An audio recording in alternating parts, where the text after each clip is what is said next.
Now next dynasty, let us begin. It is called the Kadamba dynasty. It began from 325 CE to 540 CE.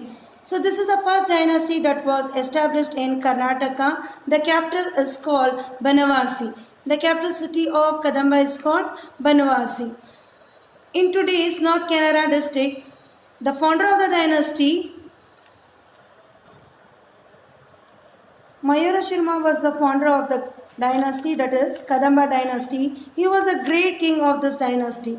When Mayura Sharma was insulted by the king, Pallava king, he was called as Sivaska Kanda Varma.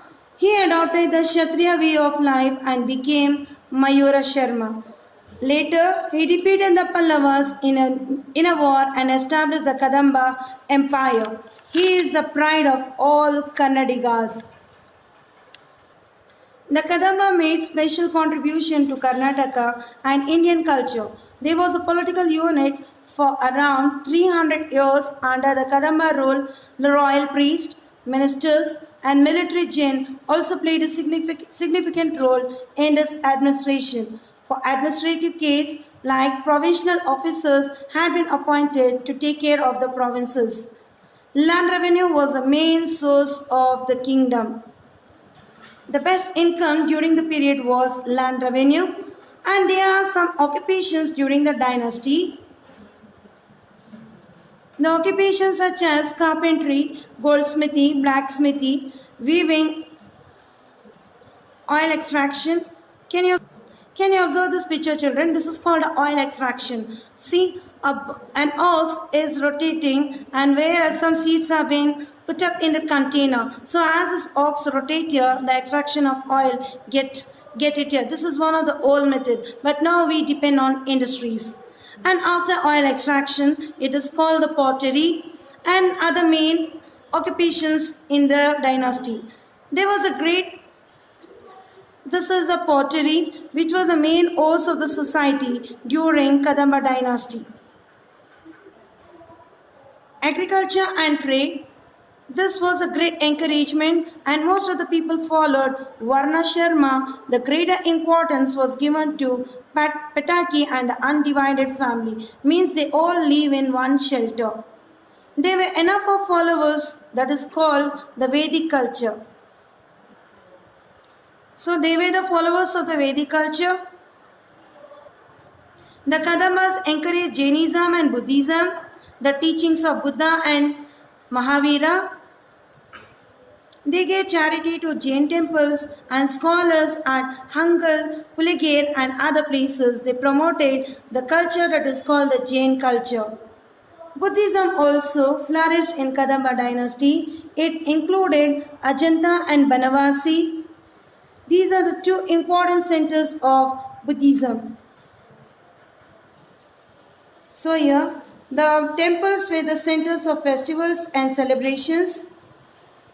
This is the grand celebrations during the period of Kadamba dynasty. The temples were the centers of festivals and celebrations. Both Prakrit and Sanskrit received encouragement. The first Prakrit and later the Sanskrit became the court language during the period of Kadamba dynasty, and Kannada was the language of the people, that is during the period of rule of the Kadamba dynasty. The ancient Halmidi inscriptions shows the characteristics of the Kannada language, which was in use in the 5th century. This has been the first inscription available in Kannada, that is called the Halmidi inscription. Can you observe this picture, children? Yes, this is the Halmidi inscription of Kannada language. The Kadambas laid the foundation for architecture in Karnataka. They built many temples and basadis in Banavasi. During this period, that is the Kadamba dynasty, the educational centers like Agraharas, Brahmapuris and Ghatikas, these were flourished during the period of Kadamba. The main Agraharas of the time were found in Talagunda and Belagavi. The Agraharas are like residential schools These are the recollecting points of the Kadamba dynasty. The next dynasty, let us learn, that is called the Gangas. This began from 350 CE to 1004 CE, that is called Common Era. The rise and fall of the dynasty of the Ganga rulers, this constitute an important chapter in early history of Karnataka. The founders of the Ganga dynasty claim their descent from Ishikavaku dynasty. They are from Kuvalala, Talakadu and Manyapura. Today's Mane in Nelamangala and Bangalore rural district. So now let us study about this dynasty detailedly. The Gangawadi kingdom, which began with the rule of Dandiga, is also known as Pongini Varma. He ruled for 27.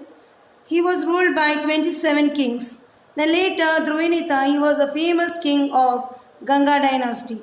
Dhruvinitha, he was a very brave warrior, a very good scholar, and he ruled for a very long period and gained a control of Punatha in order to strengthen his kingdom. The Nalala copper inscription revealed that he constructed many lakes for the purpose of irrigation. That is Dhruvinitha. And he was a very great lover of literature, and he wrote many creative work in Sanskrit and Kannada language. He even translated the Prakrit work called Vadakatha of Gunadhya into Sanskrit. That is a very great work done by Dhruvinitha. That is in Ganga dynasty. Now let us study about the contribution of the Gangas. The king had a council of ministers to help. The ministers were supervised by different branches of administration. The administration in the village was very systematic, and the village committee looked after a land revenue. So they are the people to collect a tax, justice, sanitation and defense. So these were taken care by the village committee during the Ganga period. And agriculture was the main occupation, and there were many other occupations like weaving and blacksmithy, and also they had a very good trade relation with other countries. Can you observe this picture, children? This is the administration during the period of Ganga dynasty, where the village committee are taken care for the land revenue, justice, sanitation and defense. The main occupation is none other than agriculture, and there are also other occupations already we have discussed, that is blacksmithy, weaving, etc. The social values like honesty, loyalty, bravery and patience were the prominent among the people.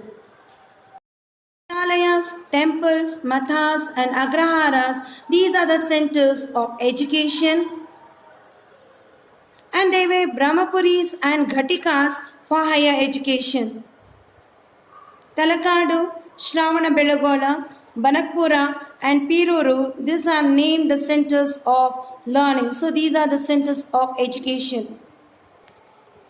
The Gangas were Jains. Jainism flourished here. Pujyapada, Vajranadi, Ajit Sena, these all are popularized to this religion that is called Jainism. And they installed a 58-foot monolithic idol of Gomateshwara at Shravanabelagola and made it a famous center. And what is the speciality of this, children?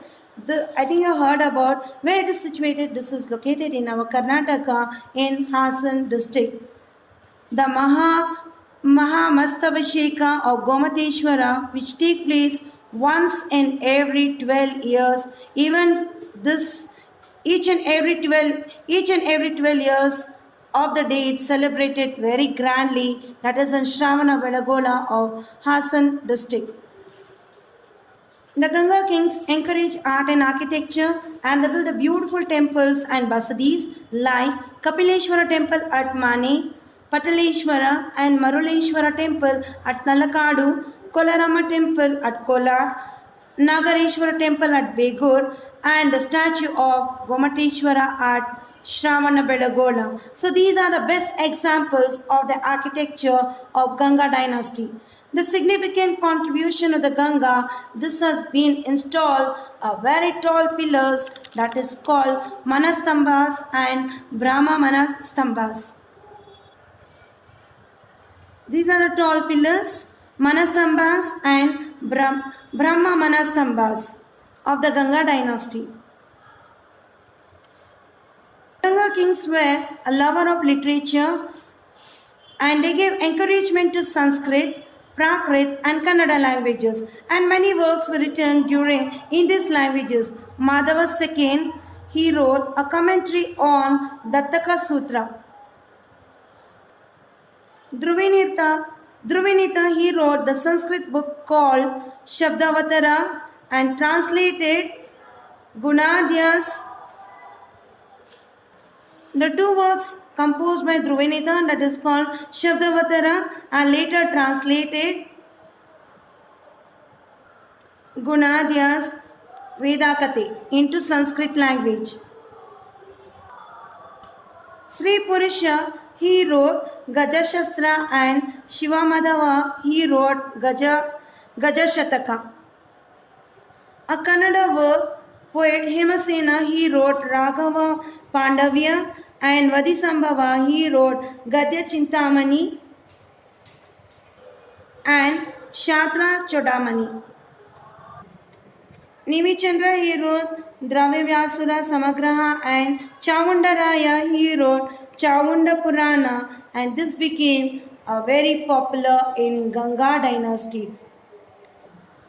Here children, so this is about the Ganga dynasty. Here you have the points about this dynasty. Just go through this. It makes you easy to understand and learn.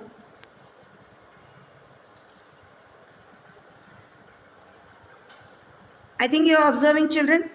Yes, learn about this, all the three dynasty of the Shatavahana, Kadamba and the Ganga, and please read the points which is sent in the video.